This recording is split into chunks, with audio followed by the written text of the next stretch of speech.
জেলার পিছিয়ে পড়া স্কুল আদর্শ বিদ্যালয় শিক্ষিকাদের উৎসাহে 1 থেকে 3-এর মধ্যে স্থান লাভ করেছে এই বিদ্যালয়। বিদ্যালয় বলতে শিক্ষালয়, অর্থাৎ যেখানে একজন শিশুর মানসিক বিকাশ ঘটে, একজন শিশু পরিপূর্ণ শিক্ষা পায়।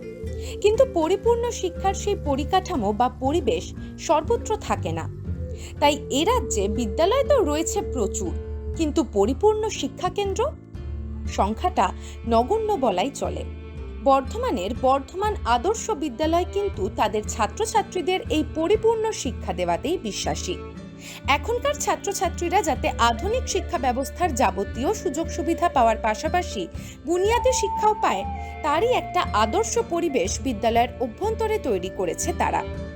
এখানে যেমন সাধারণ গ্রন্থাগার রয়েছে, তেমনই রয়েছে প্রযুক্তি নির্ভর গ্রন্থাগার, যেখানে মাউসের একটা ক্লিকেই দেশ বিদেশের বিভিন্ন বইয়ের সমুদ্রে হারিয়ে যেতে পারে তারা। রয়েছে প্রজেক্টরের মাধ্যমে অতিরিক্ত শিক্ষা লাভের সুযোগও। আর বিদ্যালয়ের পরিবেশ পরম যত্নে তাকে গড়েছেন এখানকার প্রধান শিক্ষক সুবীর কুমার দে।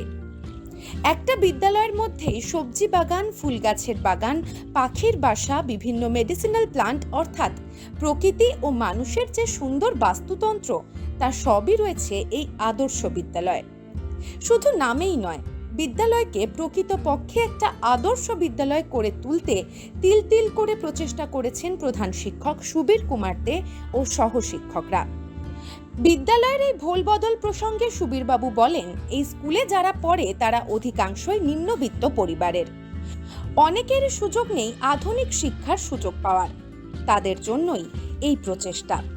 পাশাপাশি বিদ্যালয়ে শুধু পড়ানো নয়, সামগ্রিক পরিবেশ যাতে সুন্দর হয়, যাতে এখানকার পড়ুয়ারা আনন্দে পাঠ নিতে পারে, তাই এই উদ্যোগ বলে জানান সুবীরবাবু। এই স্কুলের সমস্ত ছাত্রছাত্রী একেবারে গরিব দুস্থ পরিবারের।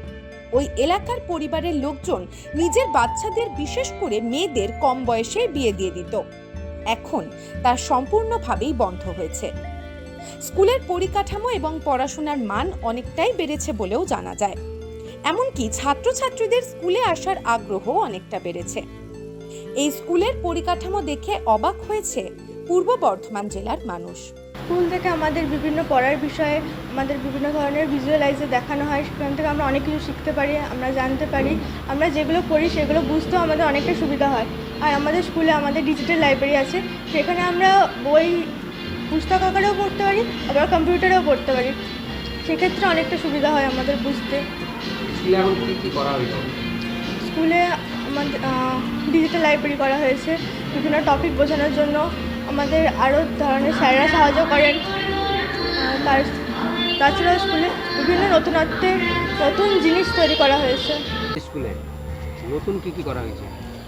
আমাদের স্কুলে নতুন বলতে একটা ওয়াটার গার্ডেন করা হয়েছে, সেখানে এমনি কিছু জলজ উদ্ভিদ, তাছাড়া হাইড্রোপনিক করা হয়েছে, অর্থাৎ জলে চাষ, মাটি ছাড়া, সেইটা করা হয়েছে। আর ডিজিটাল লাইব্রেরি হয়েছে আমাদের নতুন।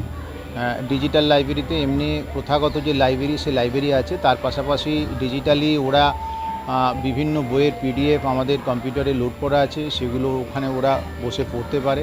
এছাড়াও ওখানে শো করা হয়, যেখানে বিভিন্ন ক্লাসের ছেলে মেয়েদের নিয়ে আসা হয়, তাদের ক্লাসে হিস্ট্রি, জিওগ্রাফি বা যে কোনো সাবজেক্টে যে যে জায়গাগুলো অসুবিধা থাকে সেগুলো ওদের ভিডিও দেখানোর ব্যবস্থা করা হয়েছে। এটা রেগুলারলি করা হয়, ওরা এসে বসে দেখে। ফলে এই যারা একদম পিছিয়ে পড়া ছেলে মেয়ে যারা আমাদের এখানে পড়ে, তাদের ক্ষেত্রে এটা অনেকটা সুবিধা হচ্ছে, কারণ ওদের তো এই স্কোপগুলো বাড়িতে নেই। স্কুলে এইটা আমাদের দিতে পেরে আমাদের খুব ভালো লাগছে। দেখা যাচ্ছে মাঠ সুন্দর করে সাজগোজ করেছেন, এই এত উৎসাহ কেন? এত উৎসাহ বলতে এইগুলো আমাদের একটা পড়াশোনার অঙ্গ হিসাবে আমরা করি। সমস্ত স্টুডেন্টরা এবং টিচাররা মিলে আমরা কাজগুলো করি। এই একসাথে কাজ করা যে আনন্দ, সেইটা ছেলেমেয়েরাও পায়, আমরাও পাই। এর ফলে এখানকার ছেলেমেয়েরা ছুটির শেষে বাড়ি যেতে চায় না, এখানেই খেলাধুলা করতে চায়। আমাদেরই জোর করে ওদের বাড়ি পাঠাতে হয়। এই পরিবেশটার জন্য ওদের পড়াশোনা আরও সহায়ক হয়েছে, সেই জন্য এইভাবে তৈরি করেছি আমরা। কী আছে গার্ডেন? এই গার্ডেনে ছেলে মেয়েদের খেলার বিভিন্ন সরঞ্জাম আছে, এমনি বাগান রয়েছে, ছোট একটা খেলার মাঠ রয়েছে, সবজি বাগান আছে, বিভিন্ন ধরনের গাছ আছে, ওষুধি গাছ আছে, পাখির বাসা আছে, যারা ওরা পাখি চেনে এবং পাখি যত্ন করতে পারে, সেই ধরনের সমস্ত রকমই ব্যবস্থা করা আছে। পূর্ব বর্ধমান থেকে পিন্টু প্যাটেলের রিপোর্ট, B360 নিউজ নেটওয়ার্ক।